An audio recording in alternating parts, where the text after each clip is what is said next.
Ok, donc je pense que c'est bon pour les transitions. Nous avons aussi pris la peine de voir comment fonctionnent les transformations. Donc ce sera tout pour les transitions. Alors dans cette vidéo, on va voir l'autre type d'effet qu'on appelle les animations. Alors, une animation en fait c'est quoi? Bah c'est une animation. Voilà, c'est une animation. Ok.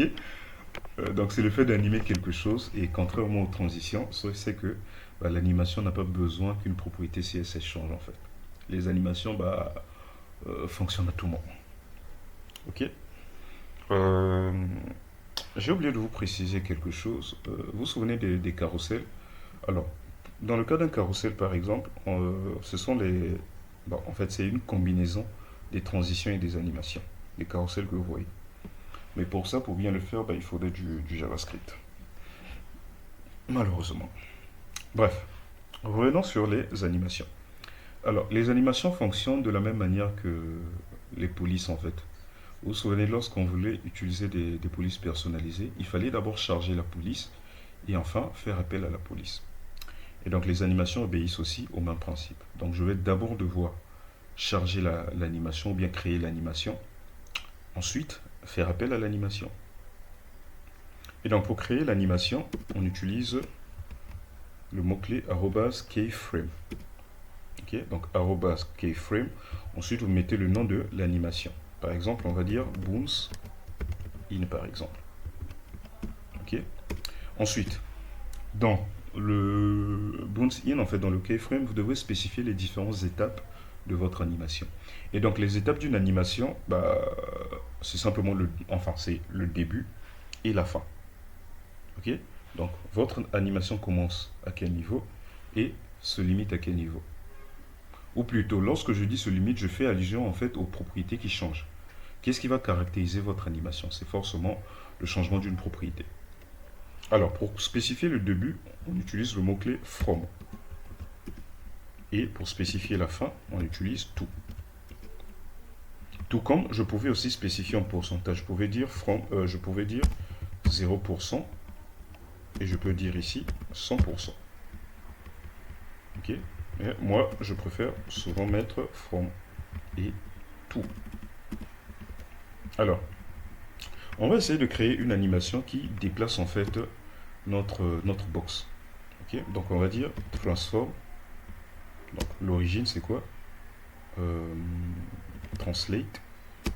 Donc on va dire à 0 pixel, donc il garde sa position de départ. Donc on va dire translation sur X par exemple. Et tout, on va dire transform, effectue une translation sur X à 500 pixels.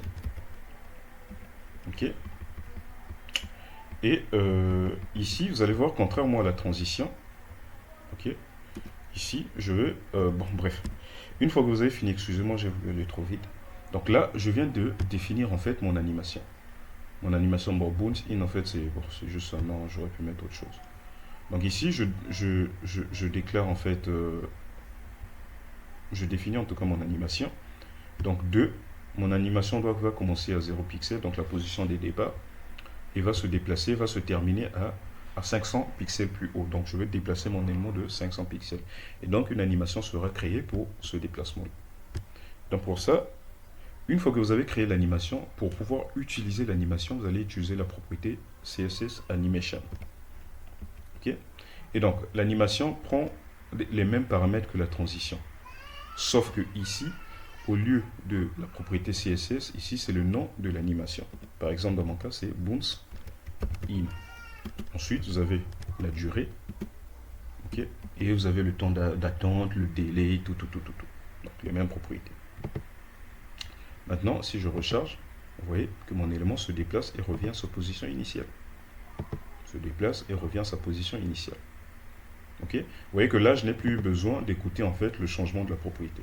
Donc je crée simplement l'animation et l'élément se déplace.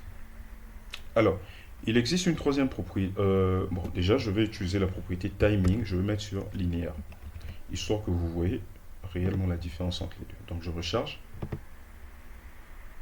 Je recharge. Ok. Vous voyez que mon déplacement en fait est uniforme. La vitesse de déplacement de l'animation, elle est uniforme en fait. Maintenant, si je mettais is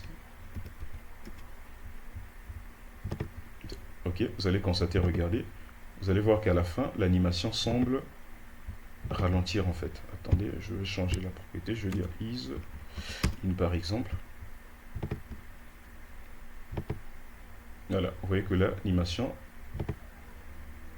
au début en fait, vous allez voir que l'animation, bon, is in c'est au début, je veux dire is out à la fin. Ok, regardez, vous voyez que il commence en fait très vite, mais arrivé vers la fin, il va ralentir un peu. C'est ça en fait le linéaire et le is machin. Alors il existe une dernière propriété qu'on va dire comment on appelle en fait. Bon, enfin, mettez juste infinite en fait, j'ai oublié le terme. En fait, infinite permet de dire que vous aimerez que votre animation ne s'arrête jamais, donc que ça continue à l'infini. Voilà, donc l'animation ne s'arrête jamais.